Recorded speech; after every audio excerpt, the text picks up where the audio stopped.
Hi everyone, welcome to our channel. So this is part 1 video on .NET 7 Web API CRUD example using the INT framework core for database communication. So in this video, our main goal to set up the .NET 7 project and also include the DB context. Okay, so here is small diagrammatic representation of the Web API. Okay, Web API is a server application. So it will depend upon for data on the database. So database is a storage.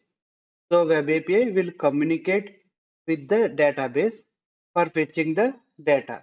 So that data will be delivered to different clients like mobile, desktop, or web application, any kind of application, even server to server communication applications as well.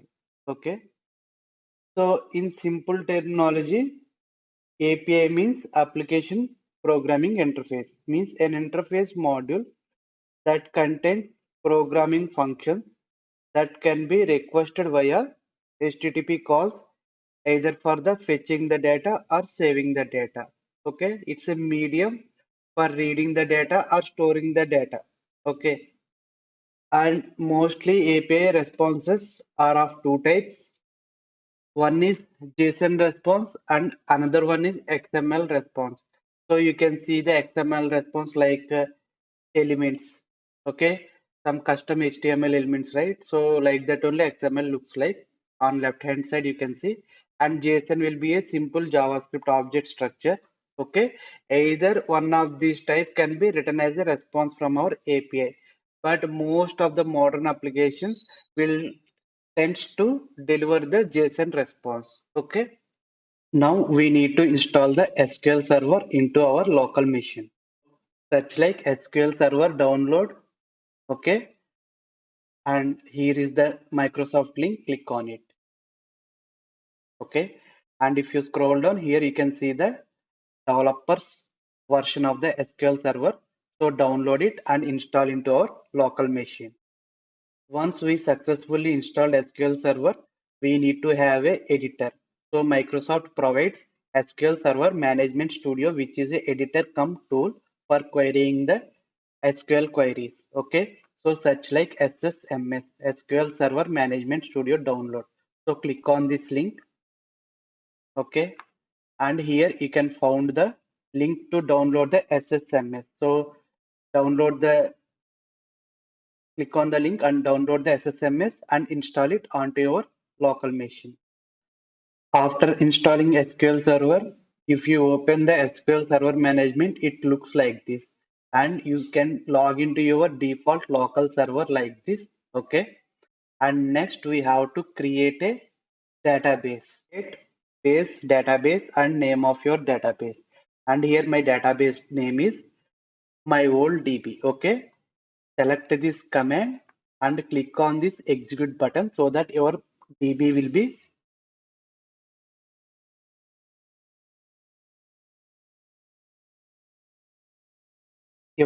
gets created. Okay. Once the database is created, we have to create a table. Okay. For that, this is a sample script for creating the table. Okay. Create space table. Okay. Table name. Here my table name is students, and then open the circular braces. Inside of it, you have to specify the column name. Okay. So ID, which is a integer type, and identity means auto increment the row value id value by 1 on inserting a new record, and it is a not nullable. Okay, and then first name, which is a varchar, and last name, which is also a varchar, and age, which is a number, and gender, which is a varchar. And here I am defining the id as my primary key to my table. So this is a sample script for creating the student table. So before executing this script, make sure to you have selected your database here. Okay, under this database we have to create the student table. Okay, next click on this execute, then your table gets executed, created. And on successful create in your server, okay, you can see your database like this, my old DB, and in the tables you can see students table. Since it is my old DB, I have already used many times, so there are a lot of extra tables. Ignore them. Just focus the database name and the table name. Okay, so that's how we can create the table. And next, to work with the .NET application, we need to have Visual Studio 2022 and the version of 17.4 to work with the .NET 7. Okay, search like Visual Studio 2022, download, okay, and click on the top link. And here you can see the download link. So community version you can install, which is a free version. Okay, but for my system, I am having trouble to install this Visual Studio 2022. So I am going to use the .NET CLI, okay, which is a command line interface, and I am going to use the Visual Studio Code Editor, okay. But my recommendation is, if you are a beginner, please install the Visual Studio 2022. If it is not installing or having any problem, you can follow me to use the .NET CLI command and Visual Studio Code Editor. So to download Visual Studio Code Editor, you can search like Visual Studio Code Download, okay, which is also Microsoft IDE and which is a very lightweight IDE, okay, and you can download it, okay. So since I am using .NET CLI, right? So I have to install the SDK, Software Development Toolkit, uh, regarding the .NET 7 manually. If you are using Visual Studio 2022, no need to install explicitly because automatically the SDK will be installed along with the Visual Studio 2022 with the version 17. If you don't have version 17, please upgrade it your Visual Studio 2022 17 so that you can get the .NET 7 updates. Okay, so let me install the SDK. For that, I can go to .NET 7 download. Okay, and click on this link, and here you can see the SDK download and runtime download. For now, I just need SDK only, and here you can see the supported configurations. Okay, I have mentioned right, Visual Studio 2022 need the version 17.4 to get the .NET 7. Okay, so now based on your operating system, here you can download the uh, SDK. For Windows, I have for Windows I have downloaded the X64 link. Okay, just click on this link. A download will get started and run that installer. Since I have already done, I am not going to do it again. Okay, so now let's create the .NET Web API application. Okay, here is my CLI command for creating the .NET Web API. Okay, .NET space new space template name, that is Web API space -o, that represent output directory. I want to create it. Okay, and then name of your project. Okay, let's run it. Okay, for Visual Studio users, it is very simple. There is a rich UI interface for selecting the Web API. Okay, so here my Web API application got created. Okay, so let me open my project inside of a Visual Studio Code editor. So first let me go to my project root folder, that is verify a little bit down. This is my project got created. Okay, so let me go into that folder.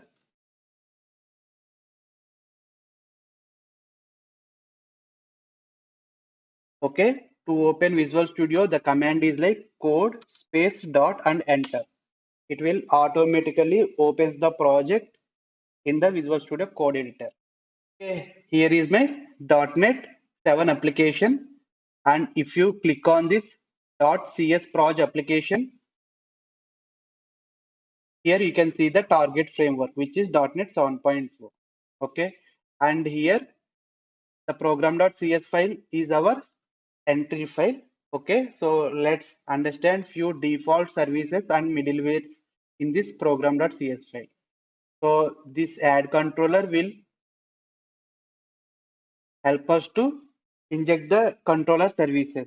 Okay, And this add endpoint API Explorer is for minimum API. You can integrate if you want, you can integrate the minimum API endpoint as well. And here add Swagger generation is for Swagger page. Swagger page is a UI page for developers for testing our API endpoints. Okay, so those are all the default services.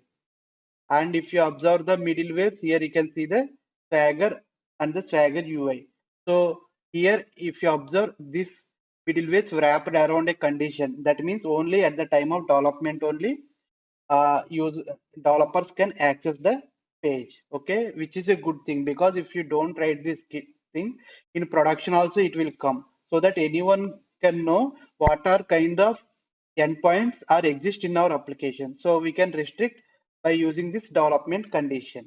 Okay, and here is another middleware like HTTPS redirection and authorization middleware and map controller. So this will map the API routing. Okay, so those are all the default middlewares. Now to communicate with the SQL database table from our API application, we have to install the NT Framework core. So what is NT Framework core? So NT Framework core is a object relational mapping framework. Okay, it is just a framework that establishes a bridge between the .NET API application and the SQL server. Okay, so EF core makes data communication more fluent and easy. So there are a lot of different libraries to interact with the database from the .NET application, but one of the most recommended library is NT Framework Core. Okay, so in this NT Framework Core, we will have a database context class. Okay, we will create one database context class that will represent database. Okay, that class will represent act as a database in our API application. Okay, and in that class we will contain all registered plain classes. So all the registered, each class represents one table under the database. So what we are doing means we are creating a replica of database as a classes in our .NET application. Okay, so that class is nothing but the database context class. Okay, so using those classes we can easily communicate with our SQL server. So to implement NT Framework core into our API application, we have to install few NuGet packages. Okay, first thing, such like EF core, NT EF Core NuGet. Then you can see a link like Microsoft NT Framework Core 7.0. So click on this link. Okay. And here are the commands for installing the package. So if you are a Visual Studio user, you can copy this command and open the terminal in Visual Studio and install it. CLI, right? So go to CLI and copy this command. Let me open the terminal and paste the command and install it. Okay. Installation is successful. If you go to CS project again, you have to see the install library here. So here is my install NT framework library added to CS project. Okay. Now along with this NT framework core NuGet package, we need to install one more dependent library of NT framework that related to SQL server. Okay. So such like EF core SQL NuGet. Okay, Microsoft.NT Framework Core.SQL Server, another package we require. So click on it and copy the .NET CLI command and go to the terminal, paste the command and install it. Okay, this is also installed successfully. In the CS project, you can see the package reference. Okay, so now we are ready with our packages. So we already discussed, right? Database context represent our database, right? So what is my database name? My database name is my old DB, right? So by following this convention, I am going to create a database context class here. So for that, let me create a folder like data. Okay. Okay. Now inside of it, let me create a class like my old DB context.cs. Okay, this is our my old DB contest class. Now present it is a normal C# class or a POCO class. So to make it database contest class, it should inherit DB context. Okay, that loads from the Microsoft.NT framework core which we just installed package. Okay, now inside of the constructor, let's define the constructor. Okay, here I have to pass the DB context options that loads from the Microsoft NT framework core. Okay, and our type will be our database context class type only, and options dot base. Okay, that means we are passing these options to the DB context. So what are these options means? We will register this my old DB context in our services. Okay, so that the contest can be injected wherever we want. So at that time registration, we will pass some configurations. So those configurations will be read into here, like connection string, those kind of things. Okay, now I have DB context. Now inside of this DB context, we have to register the classes so that each class must represent our table class. So for that, let me first create the table class. So we know our table, that is students. Okay, so what I will do inside of the data folder, let me create one more folder like entities. So all these classes inside of these entities represent my each individual table. Okay, so let me create a new class like students. Okay, so here I have created my student class. Now what we have to do means in this class all the table columns will add as a property, okay, which is their C# type. Okay, let me copy all these things. Now define the properties, each property. Okay, public int and id.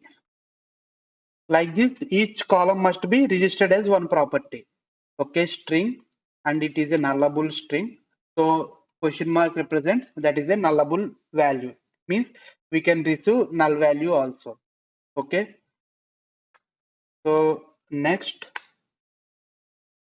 nullable last name. Okay, copy this last name.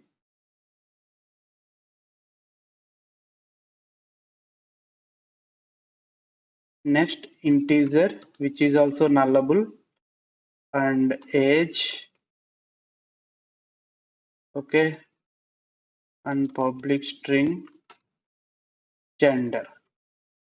Okay, I have registered all my columns as a properties in this student class. Now I have to register this student class into my DB context. So for that, I can register them as one of the properties. So public DB set. Okay, DB set and type should be students. This represents it is our table class. Okay, and name. So by default, this name must match with our database name. The property name here I have written right students. This should match with our database name. Okay, that is a convention. So import the namespace of the students. Okay, so that is my simple DB context class.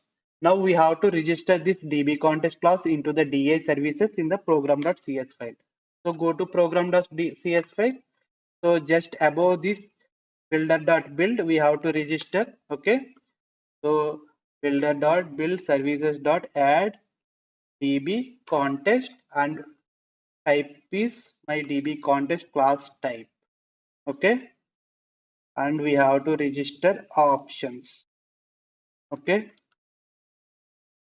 so here import the namespace. Now since here we are using the SQL server, right? So options dot use SQL server. Import the namespace NT framework core, and here we have to pass the connection string. So for my demo, you can see the app settings.development.json. So here I can configure my database connection string. Okay, so to do that, you can add a property like connection string, and you can give a custom property name for my connection string. So I will give it like my old DB context. So here you have to add the your database name. Okay, so let me add my database name here. Okay, here is my connection string. So it is very simple to frame the connection string. Just key value pairs separated by semicolon. Okay, we have to frame the string. So first thing is data source. This is the key, and value will be your server name. So this is my local DB server name. Next, initial catalog. This is the key, and its value should be our database name, which is the my old DB. Okay, here I am using security type is Windows authentication. That is why I am using integrated security key. I am specifying value like true. That means use Windows authentication. If you don't want to use the Windows authentication, you want to use your username password authentication, then you will have a key like user and equal to your name colon password equal to password colon. Like that you have to write. And connection timeout. I just specified like 30 seconds before connection must be expired. Okay.